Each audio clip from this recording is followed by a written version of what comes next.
C'est bonjour à tous, que la motivation, passionnés de développement personnel, vrai moteur et bienvenue dans ce nouvel épisode de notre série. Ensuite, l'art de la constance, les ennemis de la constance et comment les dépasser. Depuis le début de ce voyage, nous avons identifié l'impatience, ensemble des étapes essentielles, le doute, comprendre et appris à les cette force silencieuse qui transforme les rêves en réalité.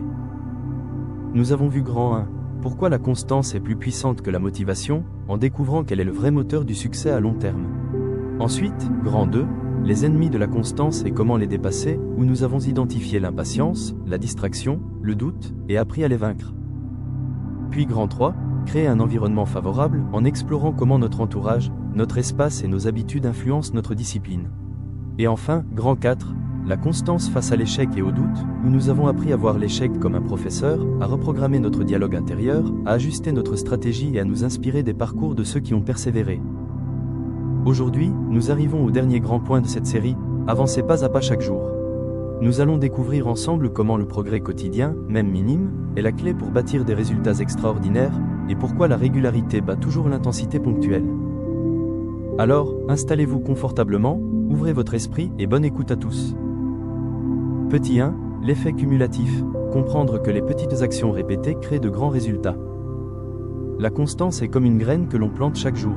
Au début, elle semble insignifiante, invisible, mais avec le temps, elle devient un arbre qui porte du fruit, non pas parce qu'on l'a arrosé une fois intensément, mais parce qu'on la nourrit régulièrement. Comme le disait Darren Hardy dans The Compound Effect, les petites, intelligentes décisions prises régulièrement sur une longue période de temps mènent à des résultats extraordinaires. A. Comment la régularité bat la perfection. La perfection fascine, mais elle paralyse. On attend le moment idéal, les conditions parfaites, le plan infaillible, et, pendant ce temps, rien n'avance.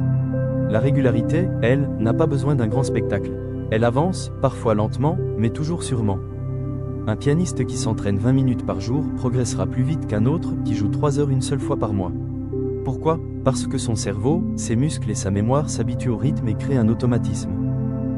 La perfection est un événement rare. La régularité est une habitude quotidienne. C'est ce que Jim Rohn résumait ainsi. La réussite n'est rien de plus que quelques disciplines simples, pratiquées chaque jour. Quand vous êtes constant, vous construisez une base solide. Vous ne cherchez pas à impressionner aujourd'hui, mais à être meilleur demain qu'hier.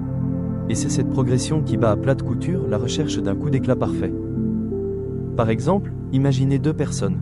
La première met de côté 1000 FCF par jour pendant 10 ans. La seconde attend d'avoir une grosse somme pour investir. Après 10 ans, la première aura investi environ 3,65 millions FCFA, qui, avec un placement à rendement modéré, pourrait doubler ou tripler. La seconde, elle, n'aura rien si ce grand moment ne s'est jamais présenté. C'est la force de l'effet cumulatif. Chaque petit montant compte, car il s'ajoute au précédent et se multiplie avec le temps.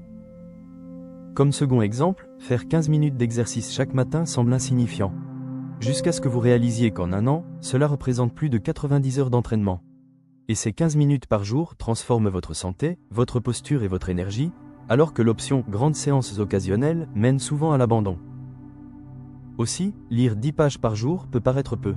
Mais en un an, cela équivaut à 3650 pages, soit environ 12 à 15 livres. Vous devenez plus cultivé non pas grâce à un effort monumental, mais grâce à une discipline quotidienne invisible mais puissante. L'effet cumulatif, c'est la loi silencieuse de la réussite. Ce n'est pas la grandeur d'un effort isolé qui change votre vie, mais la somme de vos petites actions quotidiennes. Comme le disait Robin Sharma, les petits pas faits chaque jour mènent à des résultats inimaginables à long terme. Petit 2, se fixer des objectifs quotidiens atteignables. Dans la quête de constance, il y a un piège que beaucoup ignorent, viser trop haut, trop vite. La motivation nous pousse souvent à mettre la barre tellement haute que nous finissons par nous décourager avant même d'avoir commencé. C'est pourquoi les plus grands mentors insistent sur un principe fondamental, commence petit, mais commence chaque jour.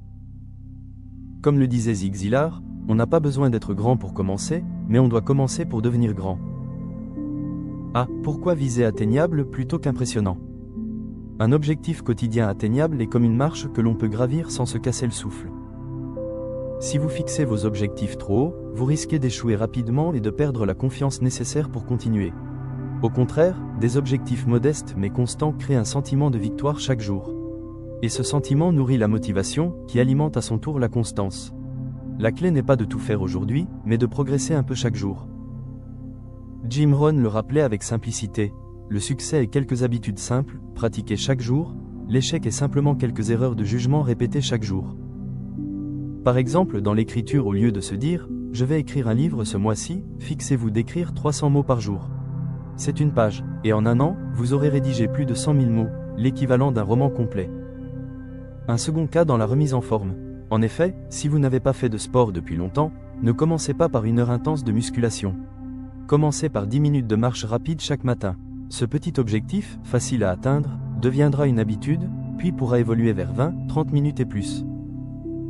Troisième cas, si vous voulez apprendre une nouvelle langue, ne cherchez pas à maîtriser 100 mots par jour. Contentez-vous d'en apprendre 5. En un an, vous aurez ajouté 1825 mots à votre vocabulaire, suffisant pour tenir des conversations fluides. Fixer des objectifs quotidiens atteignables, c'est éviter le piège de l'ambition écrasante et bâtir un pont solide vers le succès. Chaque petit objectif atteint vous rapproche de votre vision globale, exactement comme chaque goutte d'eau alimente la rivière. Comme le disait Stephen R. Covey, auteur de Les 7 habitudes de ceux qui réalisent tout ce qu'ils entreprennent. Commencez avec la fin en tête, mais avancez un pas à la fois. Petit 3, apprendre à célébrer les petites victoires. Dans notre course vers de grands rêves, nous oublions souvent que chaque étape franchie est déjà une victoire. Nous avons tendance à reporter la joie et la reconnaissance à plus tard, au jour où nous aurons atteint notre objectif final. Mais en faisant cela, nous privons notre esprit de la récompense qui le motive à continuer. Comme le disait Tony Robbins, le succès ne se mesure pas à ce que vous accomplissez dans la vie, mais à la joie et à la fierté que vous ressentez en chemin. Pourquoi célébrer renforce la constance? Célébrer une petite victoire, ce n'est pas se contenter de peu, c'est reconnaître le chemin parcouru. Chaque fois que vous marquez une étape, votre cerveau libère de la dopamine, l'hormone du plaisir, qui vous pousse à répéter l'action. En d'autres termes, plus vous savourez vos progrès, plus vous voulez continuer à progresser. C'est exactement comme dans un marathon. Les ravitaillements ne sont pas la ligne d'arrivée, mais sans eux, beaucoup abandonneraient avant d'y arriver.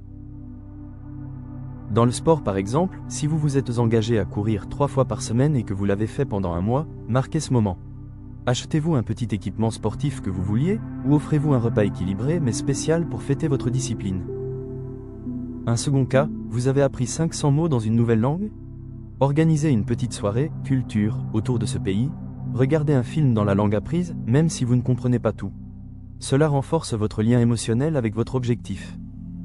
Un exemple aussi dans les finances, si vous avez réussi à économiser 50 000 FCF à ce mois-ci. Prenez un tout petit montant 5 000 ou 10 000 et utilisez-le pour quelque chose qui vous fait plaisir, tout en restant raisonnable. Cela transforme l'épargne en une expérience positive plutôt qu'en privation. Célébrer les petites victoires, c'est nourrir le moteur de la constance. Ne pensez pas que la célébration diminue votre ambition, au contraire, elle la rend plus durable. Les grands gagnants ne sont pas ceux qui attendent la ligne d'arrivée pour sourire, mais ceux qui savent sourire à chaque pas franchi. Comme le disait Brian Tracy, le succès est le fruit d'un progrès constant et quotidien, et chaque progrès mérite d'être reconnu. Dans ce chapitre sur avancer pas à pas chaque jour, nous avons déjà exploré 3 piliers essentiels de la régularité.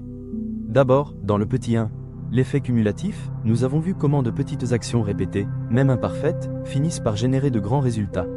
Comme le rappelle John C. Maxwell, petits progrès quotidiens mènent à de grands accomplissements au fil du temps. Ensuite, le petit 2, transformer les habitudes en rituels nous a permis de comprendre que la constance ne repose pas sur la motivation, mais sur des systèmes solides. C'est en faisant de vos actions clés une partie intégrante de votre quotidien que vous les ancrez durablement. Puis, dans le petit 3, apprendre à célébrer les petites victoires, nous avons insisté sur l'importance de reconnaître chaque pas franchi, même minime. Parce que la reconnaissance nourrit la persévérance, et que chaque victoire est une preuve que l'on avance dans la bonne direction. Nous vous invitons à rester connectés pour la suite de ce voyage dans le prochain épisode qui parlera du petit 4, ne jamais rompre la chaîne, le principe de Jerry Seinfeld qui transforme la régularité en un jeu visuel et motivant. Bonne écoute à toutes et à tous.